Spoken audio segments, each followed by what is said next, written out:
Singer Diljit Dosanjh ने हाल ही में PM Modi से मुलाकात की है। इस मुलाकात का एक वीडियो दिलजीत ने सोशल मीडिया पर शेयर किया है। वीडियो में दिलजीत ने जब गाना गाया तब पीएम मोदी स्टूल से तबले की थाप देते नजर आए।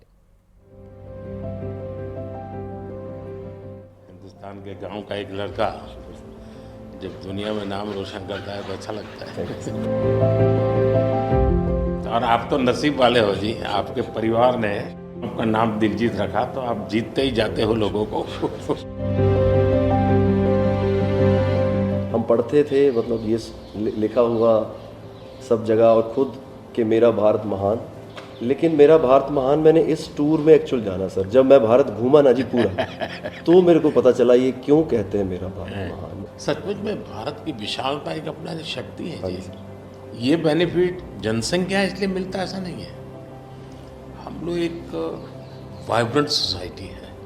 आपकी जर्नी से भी सर हम जब देखते हैं तो मतलब आपने कितना अपनी इकाइयों में हिमाचल चले जाना और सब कुछ छोड़ देना और फिर भगवान का इतना आशीर्वाद हो जाना, ये बहुत बहुत मतलब ये भगवान की मर्जी ही है। तो उसके बिना क्या होता है?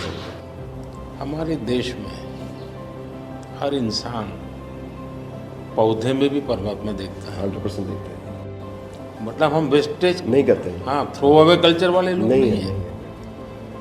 रिसाइकल रीयूज अभी दुनिया में नाम आया है, हमारे तो ब्लड में है। हाँ जी। दुनिया को इसका पता नहीं है जी। कभी आप अपने कार्यक्रमों के द्वारा ये जरूर कर सकते हैं जी कि भारत के लोग पर्यावरण की रक्षा कैसे करते हैं। अब जैसे मैंने अब ये कार्यक्रम चलाया, एक पेड़ माँ के नाम, अपनी माँ को याद करते हुए माँ ले जाओ और पेड़ लगाओ, माँ की जीवन स्मृति बन जाएगी वो।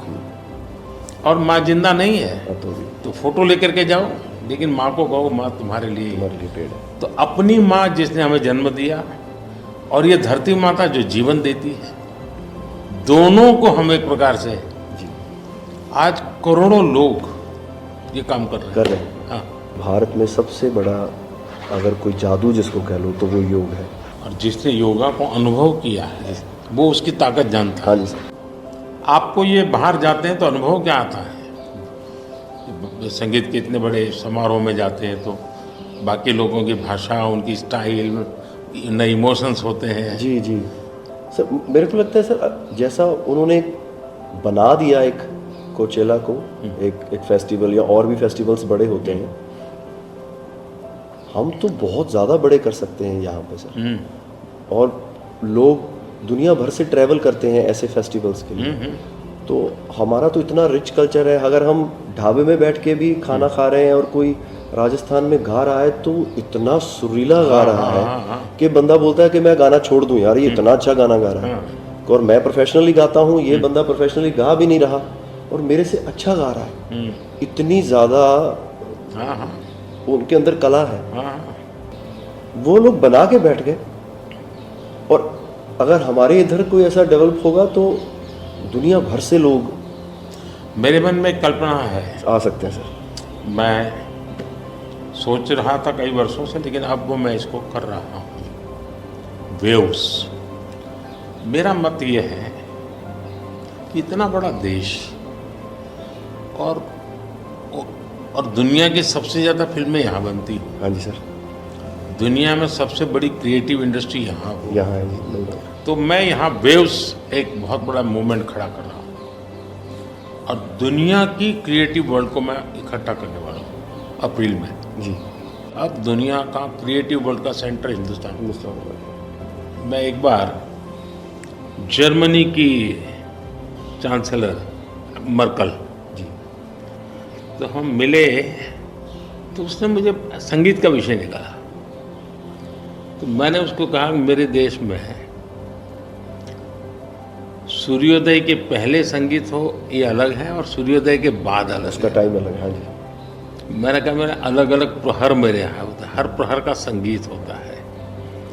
फिर मैंने कहा सैड सिचुएशन है तो एक संगीत है, जॉय है तो एक है। तो फिर उनको बड़ा इंटरेस्ट लिया।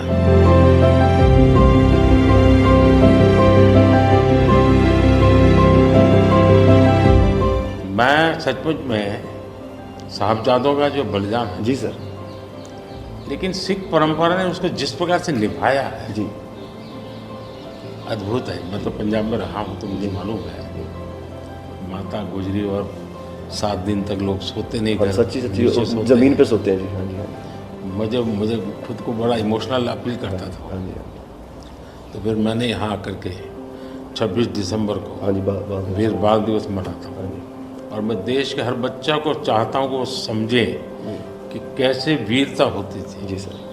आस्था क्या होती थी। कच्छ के अंदर लखपत में गुरुद्वारा है। 2001 में जब भूकंप आया तो उसको काफ़ी नुकसान हुआ गुरुद्वारा को। गुरु नानक देव जी वहाँ रहे थे तो मुझे बड़ी गहरी चोट पहुँची। तब तो मैं मुख्यमंत्री नहीं था, लेकिन मैं तब एक वॉलेंटियर के रूप में वहाँ कच्छ में काम करता था। अच्छा जी। भूकंप के 9 महीने के बाद मैं मुख्यमंत्री बना। जी सर। तो मैं कच्छ गया और मैंने पहला काम तय किया, मैं एक गुरुद्वारा को बनाऊंगा। बड़ी बात है। लेकिन मैंने दूसरा तय किया कि मैं वैसे ही बनाऊंगा जैसा उस समय बना था। तो ऐसे लोग कौन मिलेंगे, तो मैंने बहुत ढूंढा मिट्टी कहाँ से मिलेगी उस प्रकार की। जी आखिर में मैंने राजस्थान से कलाकारों को लाया, आर्टिस्टों को, और उनके मतलब जैसा था वैसा बनाया। ऐसा बन गया। तो मैंने आपका इंटरव्यू देखा था सर अभी हाल ही में, हाँ, उसमें जब आप अपने माँ और गंगा माँ की बात कर रहे थे, जब आप हाँ, इमोशनल हो गए सर, वो मुझे बहुत टच किया।